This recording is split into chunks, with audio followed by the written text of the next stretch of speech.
Au sommaire de l'actualité de ce lundi 26 juillet, le rapport de la CENI. Un code électoral instable, réformé 3 fois en moins de 3 ans. L'organisation du double scrutin présidentiel et législatif de 2020. L'équipe de Newton Ahmed Barry en fin de mission présente son rapport d'activité au président du Faso. À suivre également la rubrique Une semaine à 6e numéro consacré à la commune de Bitou dans la région du centre-est, ville commerciale et cosmopolite. Bitou, la cité économique, une commune carrefour et ses toits à double pente, une architecture toute particulière à voir dans ce journal. À l'international, le sud de l'Europe, en proie aux flammes, des milliers d'hectares sont partis en fumée, ne sachant où donner de la tête. Des centaines de personnes sont contraintes d'évacuer leurs habitations, comme c'est le cas en Catalogne. Voilà pour le menu de ce 13h. Madame, Messieurs, ravi de vous retrouver. La présentation du rapport public de la CENI au président du Faso est une exigence à laquelle Newton Ahmed Barry et les membres de la Commission électorale nationale indépendante ne dérogent pas. En fin de mission, le rapport présenté ce matin au chef de l'État table sur les réformes du code électoral, l'organisation du double scrutin présidentiel et législatif de 2020, mais il y a aussi des recommandations pour un bon déroulement des élections à venir. Compte rendu de Souleymane Sanou et Maïmouna Traoré. Les membres de la Commission électorale nationale indépendante CENI, reçus par le président du Faso, Roch-Marc Christian Kaboré, ils sont venus lui présenter leur rapport de fin de mission. Un rapport qui fait le point de l'organisation des élections présidentielles et législatives du 22 novembre 2020. Le rapport aborde également la question de l'instabilité législative du code électoral et celle du coût des élections au Burkina Faso. Nous sommes revenus sur l'ensemble des péripéties qui ont accompagné évidemment les élections du 22 novembre, l'organisation qui n'a pas été facile dans le cadre d'un contexte à la fois sécuritaire et Covid. Ensuite, la question évidemment de l'instabilité législative du code électoral qui a été changé 3 fois en moins de 3 ans, dont 2 fois la même année, et puis dont la dernière a eu lieu à moins de 70 jours de l'élection, ce qui n'a pas facilité tous les éléments. Ensuite, nous avons aussi parlé des coûts, malgré le contexte de la Covid, malgré le contexte de l'insécurité, malgré le fait que les Burkinabés de l'étranger ont voté pour la première fois, notre budget cette année, pour l'opération électorale seulement, non compris évidemment l'enrôlement des électeurs, est autour de 21 milliards. C'est-à-dire que nous avons fait moins cher que l'élection de 2015 en matière évidemment du coût. Sur ces aspects, des recommandations ont été faites pour le bon déroulement des élections à venir. Selon Newton Ahmed Barry, c'est la première fois que le président du Faso reçoit la CENI en tant qu'entité depuis sa réélection. Ils ont donc saisi l'occasion pour le féliciter et lui présenter leurs vœux de succès pour son second mandat. Un nouveau programme pour pallier les risques sociaux, mais aussi les questions de science, de la technologie, de l'environnement et du développement durable. Lancé ce matin à Ouagadougou, c'est un programme du CEFORGRIS, le Centre de formation et de recherche en gestion des risques sociaux. On en sait plus avec Césaire Carrefour et Caroline Ouaré. Les premiers responsables du centre d'études qualifient l'instant de solennel. Le programme de recherche qui vient d'être lancé ouvre un autre chapitre dans le processus de mise en œuvre du centre de recherche de l'avis du directeur. Ce CEFORGRIS est né dans un esprit de solidarité et il fera son chemin dans l'union. C'est pourquoi je tiens ici à réaffirmer le respect de nos engagements envers nos partenaires en général et l'université Thomas Sankara en particulier. L'équipe du CEFORGRIS est en train de s'activer pour qu'avant la fin de cette année 2020-2021, nous puissions formaliser le partenariat entre les deux universités. C'est ensemble que nous allons faire du CEFORGRIS un véritable centre d'excellence régional. Le programme de recherche qui est lancé prend en compte des domaines tels les ressources naturelles, la restauration des moyens de subsistance, l'évaluation des risques et impacts sociaux, la santé communautaire, la sécurité et la santé au travail. Après avoir développer les programmes de recherche, et du moins de formation, des formations de courte durée, des formations de longue durée, les masters notamment. Il nous restait à développer le second volet important de ce FORGRI, qui est le volet de la recherche. Et donc, nous avons mobilisé les différents acteurs impliqués dans nos programmes de recherche. Nous avons actuellement en perspective 9 programmes de recherche qui sont lancés. Et nous avons invité tous les partenaires qui sont impliqués dans la mise en œuvre de ces programmes à être présents à ce lancement. Un rappel, le Centre d'études, de formation et de recherche en gestion des risques sociaux est né de la volonté du gouvernement burkinabé et de la Banque mondiale d'offrir tel cadre aux apprenants du Burkina et de la région d'Afrique francophone. Le camp Yenenga de la Fondation Touareg est à sa 6e édition. Plus de 90 filles ayant obtenu au moins 13 de moyenne à l'issue des examens scolaires y participent pour 2 semaines d'initiation à la conception des maisons futuristes et programmation d'objets animés. La Fondation Touareg souhaite voir plus de femmes dans les domaines scientifiques et technologiques. Explication de Rasmane Zundi et Maïmouna Traoré. Le camp Yenenga édition 2021 a regroupé au total 92 filles. La formation a allié activités pratiques et ludiques. En 2 semaines, elles ont appris à concevoir des maisons futuristes et à programmer des objets animés. Elles ont aussi bénéficié de formations en savonnerie, en teinture et en art oratoire. Plus-value que si nous nous assurons que nous sommes suivis et compris par notre auditoire. On a appris à construire des maisons avec les Lego, des palais, des futurs palais présidentiels. C'était vraiment amusant. J'ai compris que moi aussi je pouvais faire quelque chose qui pouvait impressionner les gens. Je suis tellement contente et je remercie beaucoup la Fondation Touareg. Le camp Yenenga 2021 s'est tenu sous le thème Promotion de la femme dans les domaines de la science et de la technologie. Question d'encourager les filles à s'intéresser aux filières scientifiques. Les femmes sont sous-représentées dans ces domaines-là. Et nous pensons que les filles ont beaucoup à offrir au domaine scientifique et aussi au domaine technologique. Donc on veut les initier un petit peu à de nouvelles activités dans ces domaines pour qu'elles commencent à s'exercer et qu'elles trouvent peut-être elles découvrent une passion. La Fondation Touareg, initiatrice de ce camp d'excellence, s'est dite satisfaite au regard des capacités d'assimilation des participantes. Imagination et créativité par le dessin des scolaires font montre de leur ingéniosité à la faveur de la célébration des 60 ans d'existence de la Croix-Rouge burkinabé. Des élèves de 10 écoles de la commune de Tanguin-Dassouri rivalisent alors de talent. Le but est pédagogique et ludique et leurs œuvres sont inspirées de la thématique Ensemble pour la non-violence en milieu scolaire, avec à la clé des prix pour les meilleures. Ambiance dans ce reportage de Sébastien Zongo. L'école primaire Nabitenga sort vainqueur du concours de dessin dans la commune de Tanguin-Dassouri.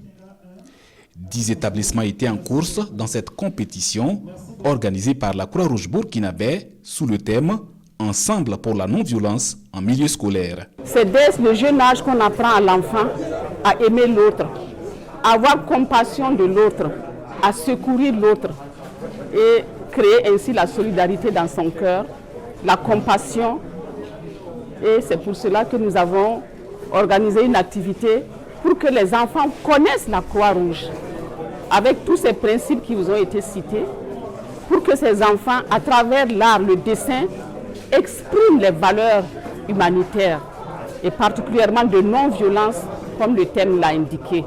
L'occasion du 60e anniversaire de la Croix-Rouge burkinabé permet de concrétiser la bonne collaboration avec la commune de Tanguin-Dassouri. Nous cultivons déjà toute une relation partenariale avec la Croix-Rouge qui fête ses 60 ans. Donc c'est l'occasion pour nous de renforcer, en tout cas au niveau de notre commune, ce partenariat-là durable humain qui ne fait que profiter à l'ensemble de toute la population de Tanguin-Dassouri. Stimuler la créativité des enfants en matière de culture de la paix et de la non-violence, c'est le sens de cette initiative, selon les organisateurs. Autre point de l'actualité, vous l'avez certainement appris par voie de presse. La grogne monte au sein des propriétaires terriens et des promoteurs immobiliers mécontents des réformes foncières engagées tout récemment, depuis février dernier, par le département de Maître Benouendé Stanislas Sankara. Le réseau des journalistes pour l'habitat et l'urbanisme donne également de la voix et invite les différents acteurs à jouer la carte du dialogue. Bienvenue dans ça. Une sortie médiatique sur fond d'inquiétude par rapport à l'ambiance délétère qui prévaut autour des réformes foncières. La mise en œuvre de ces mesures divise notamment le ministère de l'Urbanisme, de l'Habitat et de la Ville et des promoteurs immobiliers, une situation décriée par le réseau des journalistes pour l'habitat et l'urbanisme du Burkina Faso. Des promoteurs immobiliers et propriétaires terriens disent niet aux réformes entreprises. Pendant que se déroulait l'atelier national de validation de l'avant-projet de loi portant promotion immobilière le 15 juillet 2021, les promoteurs immobiliers ont boycotté cette rencontre importante qui doit aboutir à des réformes acceptables selon le camp. Ces derniers ont animé une conférence de presse pour marquer leur désapprobation au moment où se tenait cet atelier national. Pour le réseau, il faut au plus vite enterrer la hache de guerre. Le réseau des journalistes et communicateurs pour l'habitat, l'urbanisme et l'assainissement interpelle le gouvernement. C'est de sa responsabilité d'organiser de larges concertations avec les différents acteurs pour permettre l'adoption des réformes consensuelles. Le ministère doit de ce fait rencontrer l'association des promoteurs immobiliers pour aplanir les divergences. Aux promoteurs immobiliers et propriétaires terriens, ils doivent surtout privilégier le dialogue, éviter que l'on se retrouve face à un blocus. C'est en février dernier que le ministère de l'Urbanisme, de l'Habitat et de la Ville a entrepris la relecture des textes régissant le domaine foncier et la promotion immobilière. Une suspension temporaire des dossiers de promotion immobilière est en cours depuis le 9 février.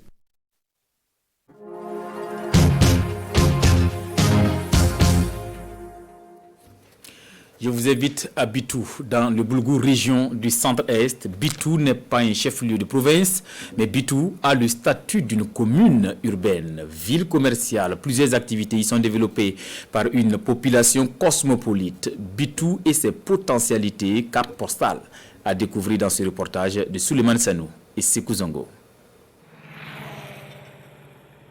Bitou, l'une des 4 communes à statut particulier au Burkina Faso, donc commune urbaine, est située dans la province du Boulgou, région du centre-est. Érigée en département depuis le 14 novembre 1983, Bitou compte aujourd'hui 26 villages et 5 secteurs. Il est frontalier avec le Ghana et situé à 39 km du Togo. Position carrefour, Bitou a une histoire tout aussi singulière que sa position géographique. Bitou signifie en langue bissa laisser passer, parce que nos ancêtres, lorsqu'ils disputaient des solutions ou bien des problèmes, le sage disait toujours il faut laisser passer, qu'à Bitou. Nos ancêtres sont venus de Leda, une localité située à peu près 15 km de Tankorgon. Les fondateurs de Bitou sont de l'ethnie Bissa, mais de par sa position stratégique et avec l'installation du bureau de douane, le département abrite de nos jours plusieurs formations sociales nationales et étrangères. Une population estimée à 102 400 habitants, selon le dernier recensement général de la population et de l'habitat. Le département est peuplé majoritairement de populations Bissa, mais elle connaît aussi d'autres communautés nationales, les Moussi, les Peuls et les Gourmaké qui sont aussi dans la localité. Et aussi, Bitou étant un carrefour, il y a des communautés étrangères qui vivent à Bitou. Notamment, il y a des Togolais, il y a des Ghanéens, et il y a des Béninois, des Nigériens, des Maliens. Bitou est ainsi une commune cosmopolite avec plusieurs activités telles que l'agriculture, l'élevage, le commerce et le transport. Les recettes annuelles sont estimées à 200 millions de francs CFA malgré la réduction de l'activité douanière. C'était vraiment une baisse sensible de près de 50%. Mais en tout cas, on a resserré les rangs. On s'est vu avec le conseil municipal d'abord. Que je sais qu'en tout cas, ensemble, on s'est vu. On a essayé vraiment de prendre notre schéma pour pouvoir combler ce vide-là. Ça n'a pas été facile avec les populations, mais on veut pour se développer, il faut vraiment créer des initiatives pour vraiment se développer. Donc, je crois que au fil des temps, bon, en tout cas, toute la population s'est adaptée et vraiment, je crois qu'on s'est compris et on a essayé vraiment de relever nos recettes. Mais des mots minent la commune et inquiètent les populations. Parmi ces mots, le grand banditisme avec des braquages très fréquents, le trafic de tout genre. Bitou, une commune à fort enjeu économique et sécuritaire. En route pour Bitou sur la RN16, dès les premiers villages qui relèvent de cette commune, l'architecture des habitations caractérisée par des toits à double pente ne saurait passer inaperçue. Pourquoi ce choix et quels sont les avantages de telles architectures? Éléments de réponse avec Suleiman Sanou et Sekou Zongo.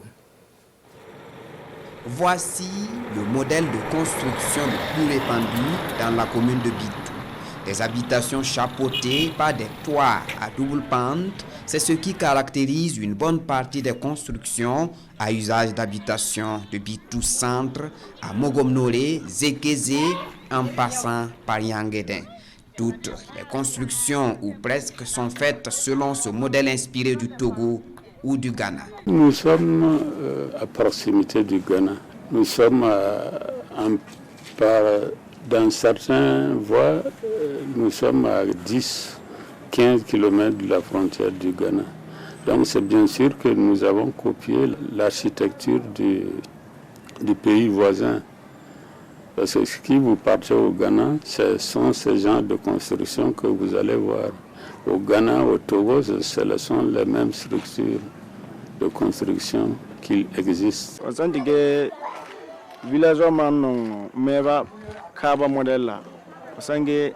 Nous avons de bonnes raisons de copier les modèles de construction ghanéens. Comme nous partageons la frontière, nous avons été séduits par leur mode de vie et nous avons pratiquement les mêmes goûts.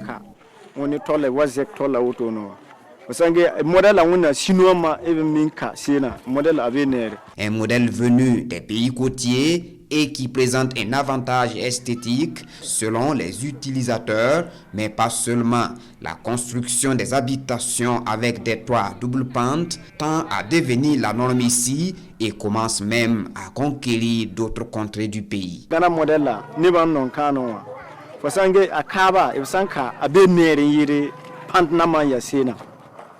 C'est un modèle qui se propage partout. Nous avons adopté le modèle ghanéen parce que c'est beau et résistant.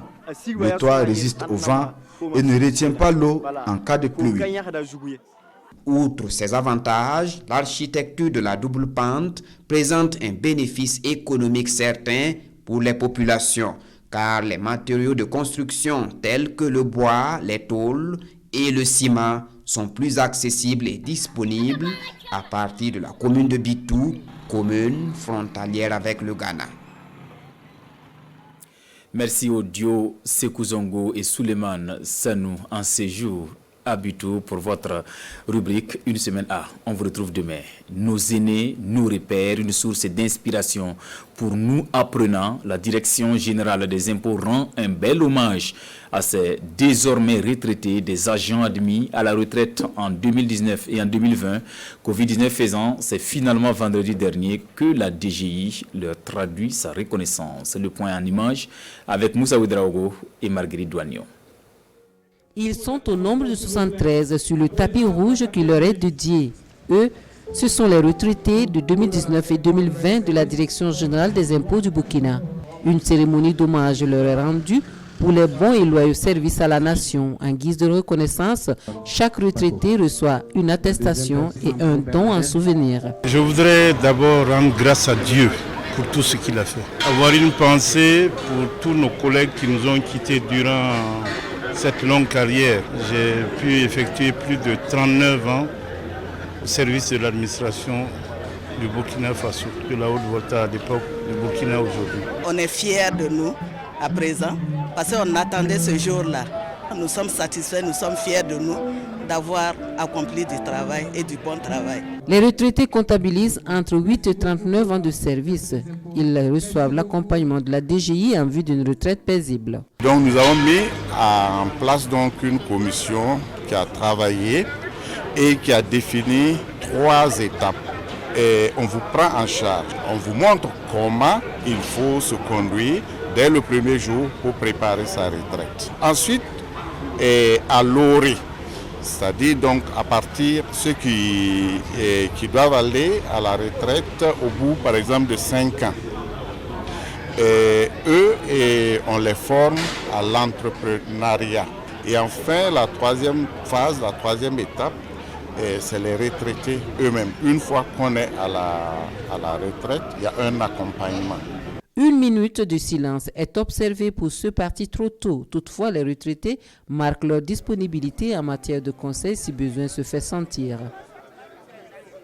Dans l'actualité hors de chez nous, le sud de l'Europe ravagé ces derniers jours par des incendies. Situation très critique en Catalogne où 1300 hectares de forêt ont été dévastés par les flammes et des centaines de personnes sont contraintes d'évacuer leurs habitations. Regardez. Plus de 600 hectares sont partis en fumée dans un incendie qui s'est déclaré à Villarassa, dans l'extrême sud de la province espagnole de Huelva. Plusieurs familles ont été évacuées par les pompiers andalous. La situation est plus critique encore en Catalogne, où 1300 hectares de forêt ont été dévastés par les flammes dans l'incendie qui s'est déclaré entre Barcelone et Tarragone. Des villes et des villages ont été évacués devant l'avancée du brasier et une zone de forêt protégée a été touchée. Plus de 300 pompiers et une quinzaine de moyens aériens sont déployés pour tenter de maîtriser les flammes. Dans le sud de la France, dans l'Aude, le feu a ravagé 800 hectares de végétation dans la montagne d'Alaric. L'incendie est désormais contenu par les sapeurs-pompiers qui travaillent encore pour éviter les reprises de flammes. En tout, une trentaine de maisons ont pu être sauvées et les 120 personnes évacuées ce week-end ont pu rentrer chez elles. Plus au sud, l'Italie demande l'aide des pays européens pour combattre les incendies qui dévastent une partie de la Sardaigne. Plus d'1 millier de personnes ont été évacuées et le gouverneur de l'île parle d'une catastrophe sans précédent.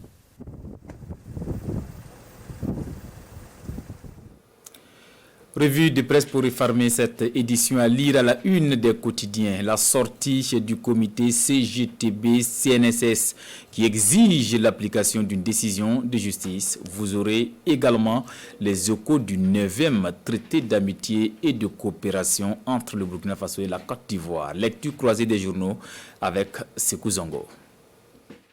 Depuis le 24 juillet dernier, se tient à Abidjan le 9e sommet du traité d'amitié et de coopération entre le Burkina Faso et la Côte d'Ivoire.